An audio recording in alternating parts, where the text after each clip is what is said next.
ACC Championship. Will it be 9 straight for the Wolfpack? We're about to find out.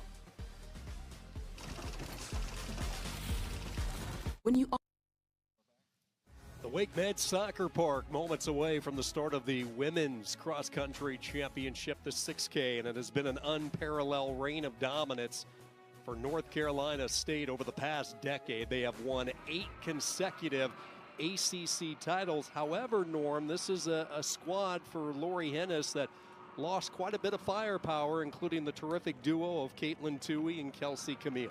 Sam Bush also not competing in this race. So that's 3 top runners.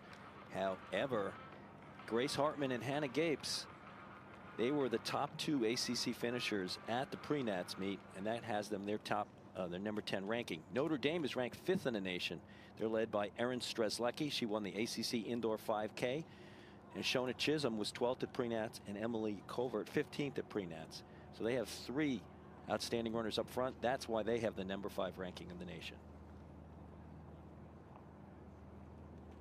The runners into the starting position.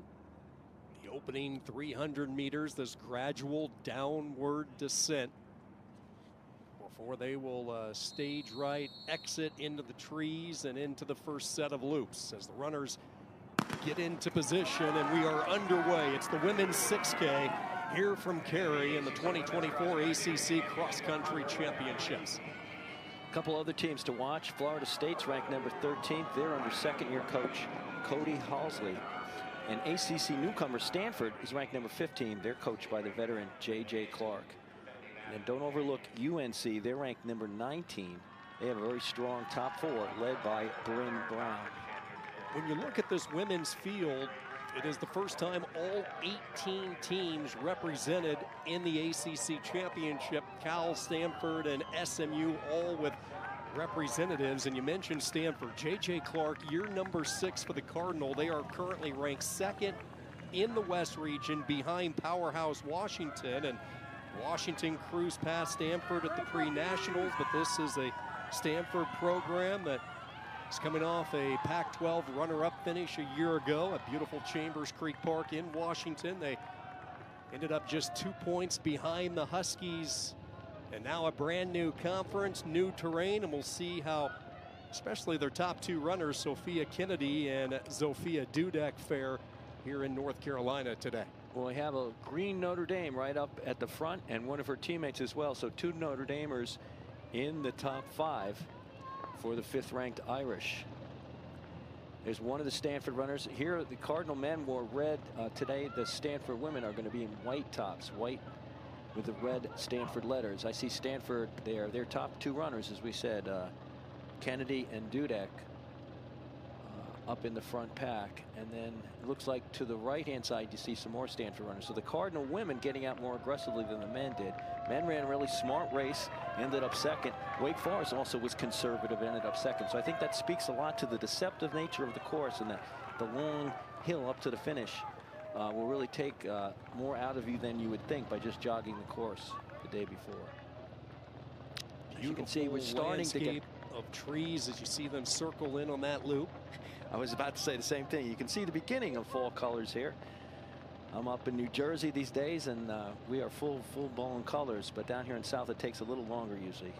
Shona Chisholm has jumped out to the early lead for Notre Dame. The junior, Nova Scotia, Canada, has had a strong season for the Fighting Irish. She ran well at the Peony, a 5th place showing, which was the first Notre Dame runner to cross the line in that event, a 16:15. She also led Notre Dame at the pre-nationals, a 12th place clocking of 19:38.80. That was her first sub-26K time since this ACC championship event a year ago. So a lot of momentum for Chisholm to lead what we think is a real threat as far as Notre Dame winning the team title.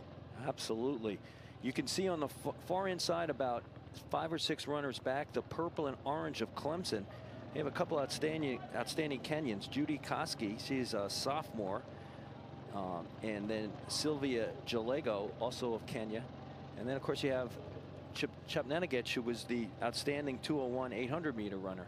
Now, Clemson doesn't have much depth beyond that, so that we don't expect them to be a factor in the team race. But all three of those individuals we just talked about could be a top 10 type athlete. Yeah, you mentioned Koski, the sophomore, a native of Kenya for Clemson. This is her first year, and right now in that number 3 spot with Miami. Koski, the transfer from South Carolina. Stanford's Dudek leading the Cardinal punch, while Notre Dame currently still sitting 1-2. And that other runner who was tied with Koski is an outstanding runner for Daphne Lassis of Miami.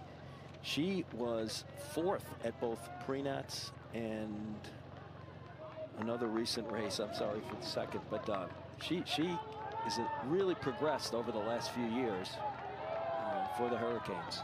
Very early on, Notre Dame, your team leader. The Irish going 1-2 right now. You mentioned Miami with Daphne Lavassis, the senior, had the strong showing at pre-nats. Similar showing at the pole short run this year, placing 4th in both events. A 20:21.30 at pre-nats for Lavassis, and then a 20:01.7 at the pole short. So Miami hoping that they can crown an individual champion this morning. We talked about those 3 Kenyans from Clemson. They are now all in the top 5. You see the purple and orange there. So aggressive running up front by Clemson. Still have our leader from Notre Dame in the green, and then right to her outside is that a Louisville athlete?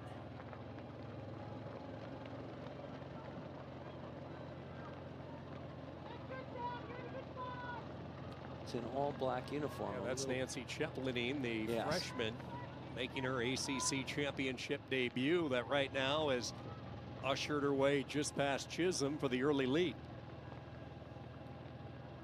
So as you can see, the ACC has lots of talented individuals. In that first race, the men's race, we saw most of our early leaders represented by the leading teams.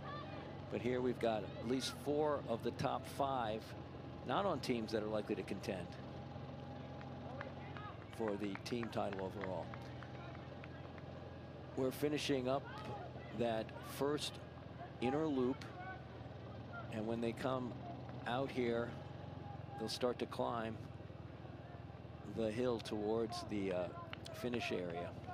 Norm, we were talking, one of the advantages as we watch this race on this particular setting here at the Wake Med Soccer Park is the traction in some locations and that energy that's given back to a lot of these athletes because of it. Yeah, it might be even harder packed than usual because there just hasn't been much rain, at least in this part of the state. Unfortunately, there's a terrible amount of rain in the western part of the state, but the ground looks really hard packed and solid. And we saw in the men's race a bunch of dust kick up as well. Here's the 2K split. They're running faster than the men did. The men were like just about 6:10 maybe. I mean, but usually there's quite a bit of gap in the splits. These women are out to run hard. You see Hannah Gapes representing for NC State in 7th place. Again, we would expect Hannah Gapes coming in would be one of the favorites along with her teammate from NC State. That's Grace Hartman. Yep. Hartman out into her lead for the first time. The sophomore from Oakwood, Ohio, and with no Sam Bush, no Tui, no Camille, who would keep the tradition of NC State cross country going? Well, Hartman, one of those young leaders, the sophomore and the 2-time All-ACC performer, really with the opportunity to step to the forefront and lead this team to a possible 9th consecutive ACC title. And in a matter of 25 seconds, the Notre Dame leader relegated back a bit into that lead group. Hartman now in the lead. Gapes is right there. And there's a Moore Smith of NC State. And there's a bunch of Notre Dame runners. Notre Dame looks to be, by my eyes, our potential early leader. I don't know if they have team standings yet, but they certainly look like they may be the first team with 5. A lot of depth with Notre Dame. Arian Olson. We talked about Chisholm up near the front. Emily Covert as well. Isabella Laurie. Some of the names to keep an eye on, along with Arian Olson, the freshman. It's a very young Notre Dame team as well. As you saw, our leaders were just coming out of the first full loop and now beginning that long gradual climb back towards the finish. They'll complete that outer loop one more time.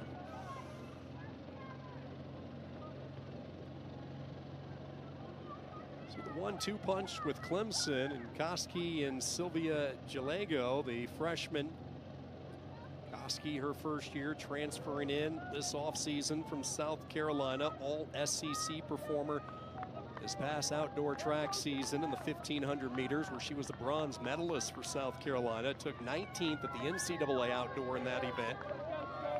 And then her teammate Gallego, she's been honored twice this year as ACC Freshman of the Week, so she has had no trouble adjusting to the college landscape. And right now the Tigers sitting in that second and third spot. A strong beginning half of this race for Clemson.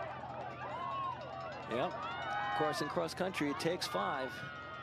But you see NC State now with Gapes and Hartman. Actually, Hartman and Gapes, but they are in first and fifth. You can see our lead card coming up there. Notre Dame early leader is still right near the front in the green. The question is, where are her Notre Dame teammates? And there's a group of 3 of them back in about 14th, 15th place. Here's some Stanford runners. So as you look at this race, they're coming back to where we started. If you recall at the start, they were going downwards for quite a bit, about 300 meters. Now it's that stretch coming back up that hill. And they just went over a split point, I believe. They crossed the map, so we'll get some more splits real soon. 3.1K splits. Hartman, your leader. Gallego second. Koski third. Gapes in that number 4 spot. But Clemson right now the story, 3 of the top 5. So running about 5:10, 5:10 pace for the mile at 3.1K, just 100 meters short of a 2-mile split. So 5:10-ish pace for this athletes. And it looks like we're going to have quite the duel for the title. Team scores now getting very close. Very interesting as the Wolfpack has moved within 1 Team point of scores: Stanford. Notre Dame 84, Stanford 98, NC State 98. Now there's a 3-way race. So the Wolfpack. Top 2 runners starting to separate a little bit. Incidentally enough, first and second, along with that third and fourth runners, both coming from the 2 same schools in North Carolina State and Clemson right now. And the rest of the pack in chase mode. Keep an eye on Notre Dame. The green there for the Fighting Irish. Will they use the same formula that we saw with the men and have that high quantity of runners in that top 20, which can win you an ACC team title? We'll wait and see. Right now, Notre Dame has 6th, 18th, 22nd, 26th, and 27th. Contrast that with second place NC State. 1st, 4th, 19th, 43rd, and 48th. So NC State's 4th and 5th runners well behind all of Notre Dame's top 5. And that's why Notre Dame is winning at this point. NC State, though, still in second. Stanford right off them. In fact, it's just a 1-point difference right now between NC State and Stanford. 116 to 117. Notre Dame with 99. This is that short, steeper hill.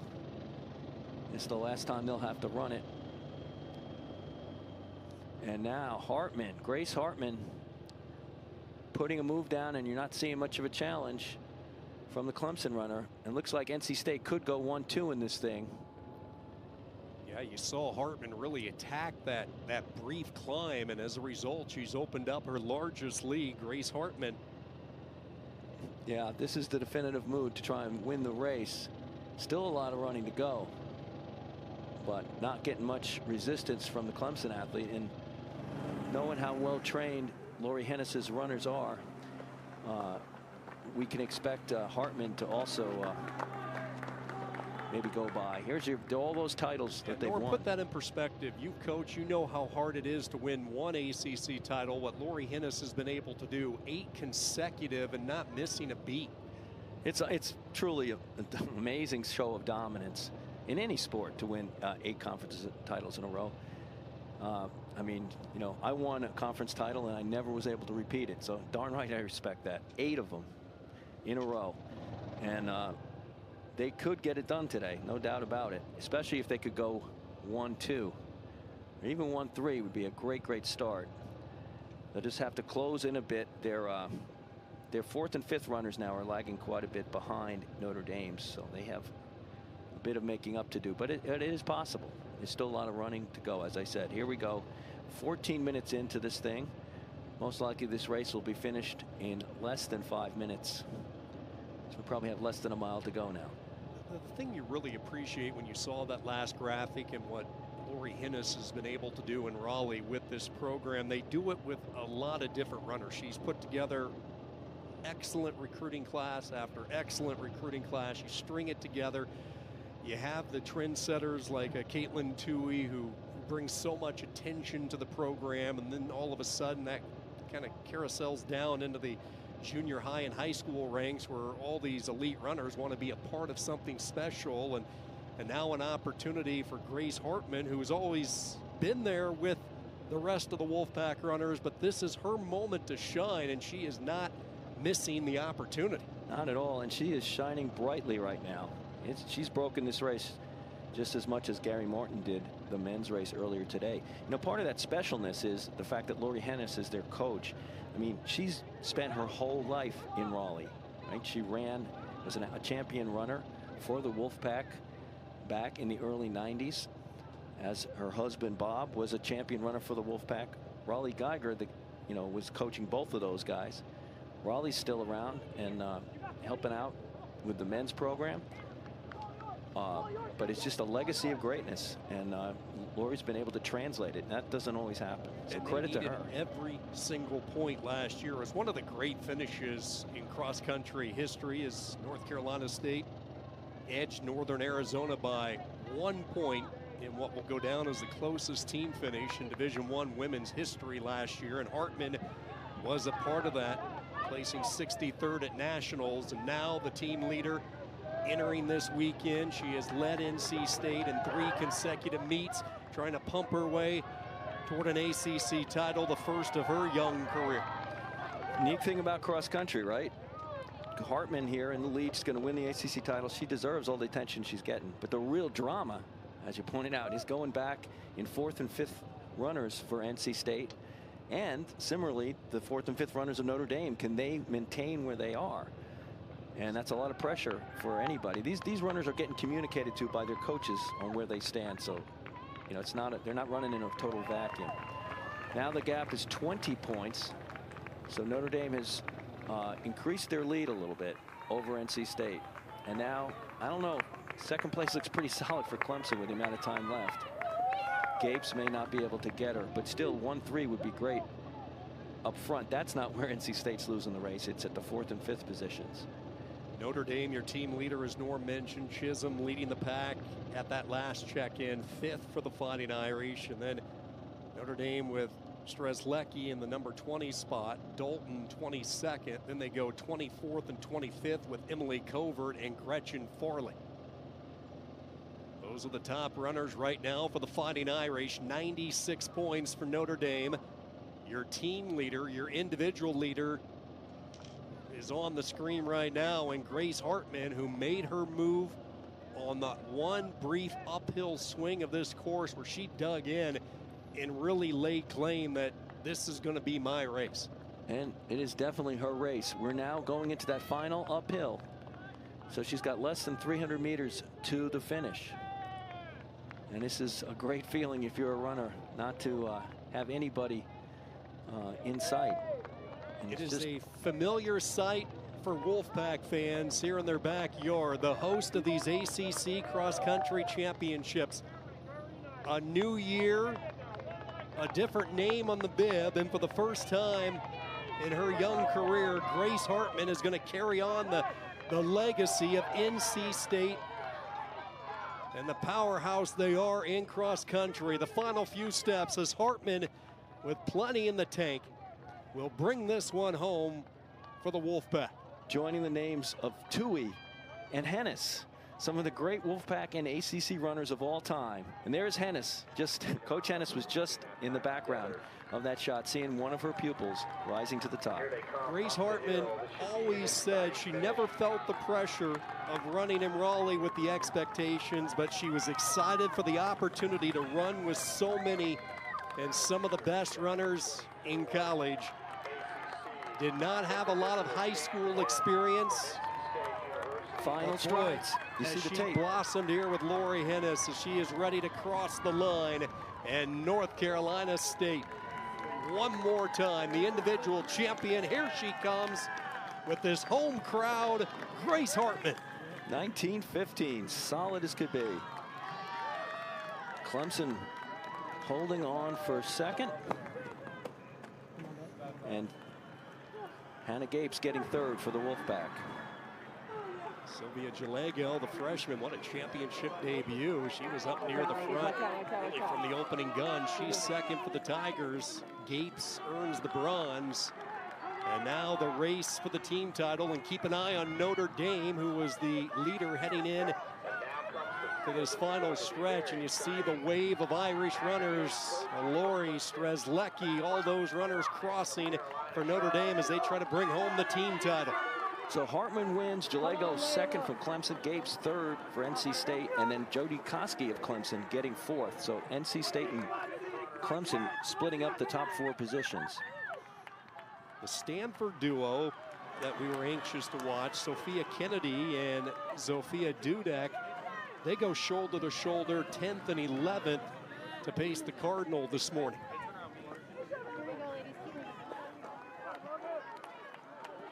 Still waiting for a lot of fifth runners to come in. Notre Dame is the first team to get 15 across. That's a great sign.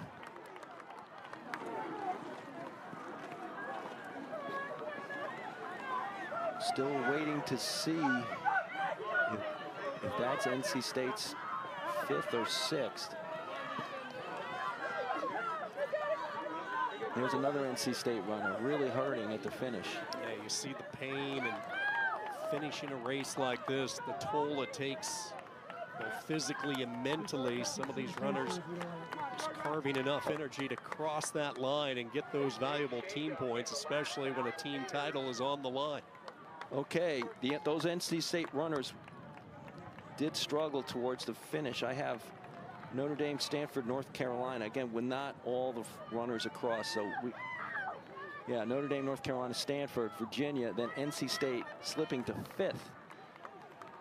So things did go badly for their fourth and fifth runners. I have 45th and 50th for Napoleon and Smith. Stanford rallied well. Dudek and Kennedy, as expected, were their top two. They finished 7th and 8th. It looks like now North Carolina may have beaten Stanford by 1 point. So these scores will vary until all runners are in. I hadn't really talked a lot about North Carolina, but you look at who they were led by today, and Fatima Alanis, the storied career at Queens before transferring to Chapel Hill. She places 5th today. Alanis with a time of 1941.70, and Bryn Brown. Yeah, Bryn was right there behind her, 7th, a senior from Denton, Texas, back in the cross-country scene after not competing last year at these ACCs. So that terrific duo for North Carolina. Really nice race for Margot Appleton of Virginia, leading the Lady Cavs to what may be a 4th place finish for them. So again, showing just how good this conference is nationally. Early indications, Notre Dame, number 5 in the nation, winning. Stanford ranked 15th in 2nd. North Carolina ranked 19th in 3rd. Virginia up for a 4th place finish. And then NC State with a long legend, perhaps finishing in 5th. So Norm, let's put this in perspective again. We're still awaiting the official numbers as far as the team score goes, but clearly Notre Dame, the front runner to dethrone North Carolina State 8 straight ACC titles. It's been well documented. You see the Wolfpack runners right now huddling together. What's it mean for Notre Dame and the ACC, more importantly, to see a changing of the guard up top? Well, it means a lot for those programs. I mean, for Notre Dame and Stanford, for UNC, yeah, that's no one's thinking, not that they wouldn't win today, but no one's thinking long term that NC State's going anywhere, and it just may be a dip in the curve. I mean, they just lost so much from that roster. When you lose a Tui, a Camille, and a Bush all at once, you know, it's going to take. But I mean, they look how well they ran up front. You know, they got first and third overall in the race. They just need those younger runners to get a little more experience.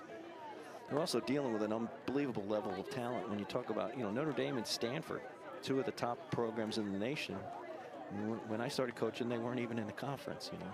And so NC State will find a way to get it done in the future, I'm sure.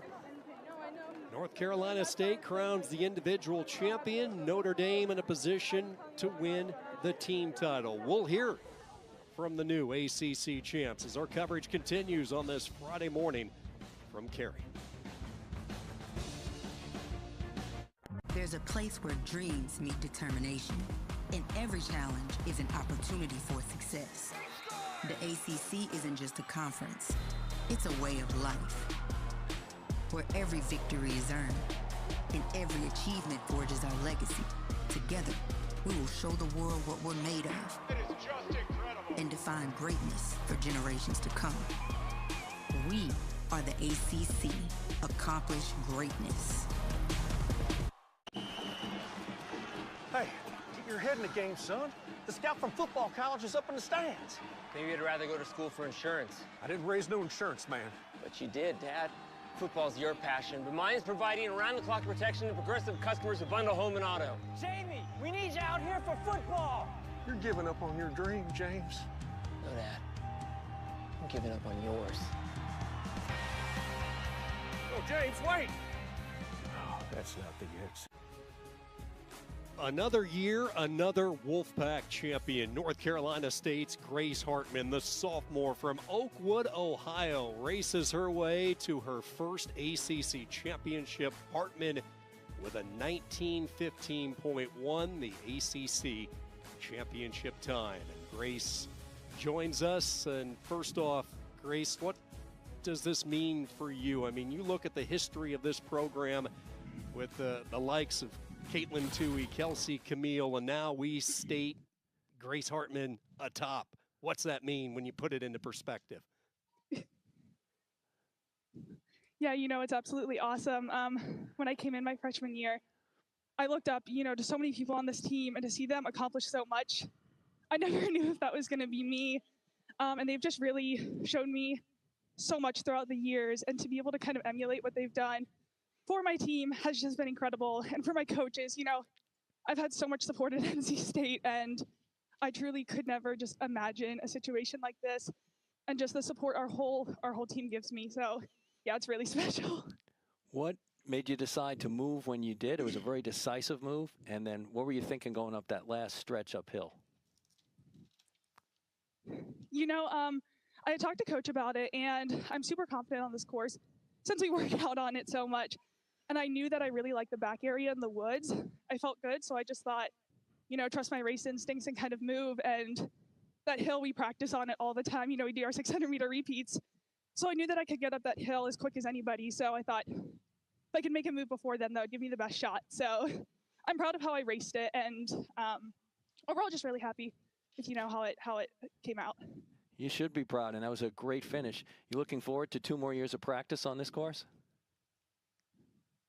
Oh, absolutely. You know, I don't know if I'm looking forward to practice on this course. I always kind of dread these workouts. But having, you know, 2 more years on the cross course with my teammates cross country is something that you can never get back. So I look forward to every day with these women and just seeing them work so hard. It's a blessing. So yes, absolutely. So, Grace, when you look at this year and now an ACC title here in Cary, you're part of the Olympic trials in the 5,000. It's been an eventful year for you. Take us through how you spread it out, how you pace, so you're peaking what appears to be at the right time now in this college cross-country season.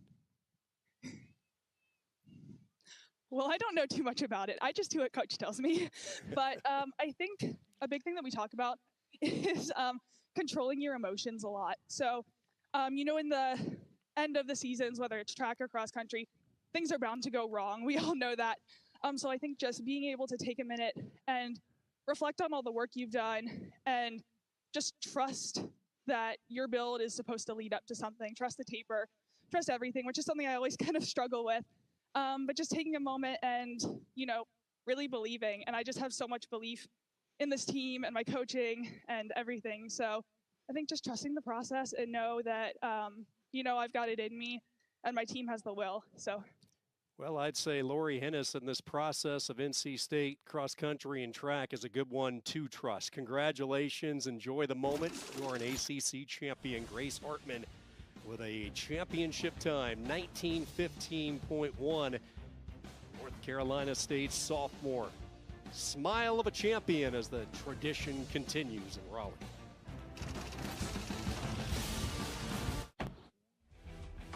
Balance across the board, the recipe for an ACC championship for Notre Dame. 115 points for Matt Sparks and the Fighting Irish. They go 6th, 22nd, 26th, 30th, and 31st. And a year after coming so close, a runner-up in 2023, it is Matt Sparks and Notre Dame, your 2024 ACC champions. First off, Coach, congratulations. Balance, you knew you had some depth coming in, a lot of young depth, and boy, they performed today for you to bring home the ACC title. Yeah, it's a very Notre Dame characteristic team this year. We've always had 2 or 3 front runners that have carried us into that 2nd or 3rd place team at this conference championship, but we've never had this kind of depth, and it just shows you what depth can do at a championship meet. It pushes you over the top. Like I said, we've had people win this meet, be 2nds and 3rds before. It's pretty profound result to only have one all-conference finisher and still find the win. One in the top 21 and still win is something that hasn't happened for years in this conference. That's a great stat. I can appreciate. But great to see. Shona Chisholm was up there fighting like heck, though, in the early going. And do you think Shona's been here. This is her 3rd year at this. Shona, it's her 3rd year in this conference, and she just keeps taking little steps forward every year. But like you guys mentioned earlier, the young depth is what really gives us a lot of confidence going forward with freshman running number 2 for us, another freshman in our top 5, another sophomore in that top, redshirt freshman, 3 freshmen in the top 5s, essentially, for as far as eligibility goes. And the key piece to them running successful is the confidence in who they are and what they're capable of doing. And that's kind of a unique trait with a young group of runners. Is this going to translate into more Notre Dame women's dominance in the steeple come spring? Oh gosh, yeah, that's become our mantra a little bit come the springtime, is the steeplechase, and we'll see. You know, we've taken a lot of pride in that event, but we also take pride in being a cross country school as well. So to beat NC State on their home course after I don't know how many years they've won in a row, you guys probably have that stat in front of you, but it's a very prideful moment for us. This is my 11th or 12th year in the conference, and been looking up to those guys for a long time. So really proud of that win. It's taken a while to climb that mountain. So really excited for not just these girls that are here, but for the last 10 to 20 years of Notre Dame cross country that have kind of kept raising the bar year after year for us to get to this place. Boy, it really was a neat story to watch unfold, Coach. Enjoy it. You had the senior leader in Strzelecki, all these young runners step up, and they all delivered, and Notre Dame just keeping the foot on the gas as far as momentum goes. They had that strong showing at Nationals a year ago, and now from ACC runner-up to ACC champion, the Fighting Irish with 115 points. Congratulations to Matt Sparks and Notre Dame. We'll put the finishing touches on this one when we come back to Carey. There's a place where dreams meet determination, and every challenge is an opportunity for success. The ACC isn't just a conference, it's a way of life, where every victory is earned, and every achievement forges our legacy. Together, we will show the world what we're made of. It is just incredible. And define greatness for generations to come. We are the ACC. Accomplish greatness. Money is tight. so we must make sacrifices. I give up my bespoke shaving subscription. And I'll stop ordering everything that's trending on Instagram. And I will no longer agree to the add-ons at the oil change place just because the mechanic called me ma'am. It really is a top-of-the-line filter, ma'am. And of course, we'll downgrade our insurance to get a lower rate. Well, you know you don't have to make sacrifices now that you're saving money with the Progressive Home and Auto Bundle. You couldn't have said that like 6 seconds ago? The excitement of championship season has arrived in the ACC. 3 more ACC championships right here on ACC Network and the ESPN app. Women's soccer coverage continues through the semis Thursday at 5:30 and 8 Eastern. The field hockey quarterfinals begin Tuesday at 10 a.m. Eastern, and then men's soccer first round opens up Wednesday at 6 and 8. ACC Network, the home of the ACC championships. Sean Kenny alongside Norm Ogilvie, and another year in the books as far as the cross-country season goes. A historic day for this conference. We saw all 18 teams represented for the very first time with the expansion. A lot of individual storylines. The men's field was wide open, but it was one of those athletes that maybe a lot of people did not have on top winning, but Gary Martin proved that he was the guy this year in the fall of 2024. He certainly did. Super decisive move, and then he just kept accelerating away. Great to see that for Gary. There he is winning from the high angle camera. 22-17-6, outstanding, showing that he's not only an outstanding miler, but a great distance runner as well. And then an equally decisive victory for Grace Hartman of NC State, joining a long list of former Wolfpack champions. It was all about depth and balance when you talk about the team title. And let's start with the men. Wake Forest, for the second time in 3 years, your ACC champs. They looked like their 2 leaders, Tawalt and Hansen, were running boldly early on, but it was really their third, fourth, and fifth men that won it for them. So great show of depth, and more kudos in the cap of the coach at Wake Forest, who's just been doing a great job. And Notre Dame as well, using that same recipe. The Fighting Irish win the women's event, 115 points for Matt Sparks, and a happy bunch of Notre Dame runners. So that's going to take care of it from Cary, North Carolina. We certainly hope you enjoyed it. A fun morning of competition. Congratulations. And now the trek begins on the regional competition and then eventually into nationals. Congratulations once again, our men's winner, Gary Martin. The team title goes to Wake Forest, while on the women's side, it's Grace Hartman of NC State, the women's team champion from Notre Dame. For Norm Ogilvie and our entire ACC Network crew, this is Sean Kenny saying so long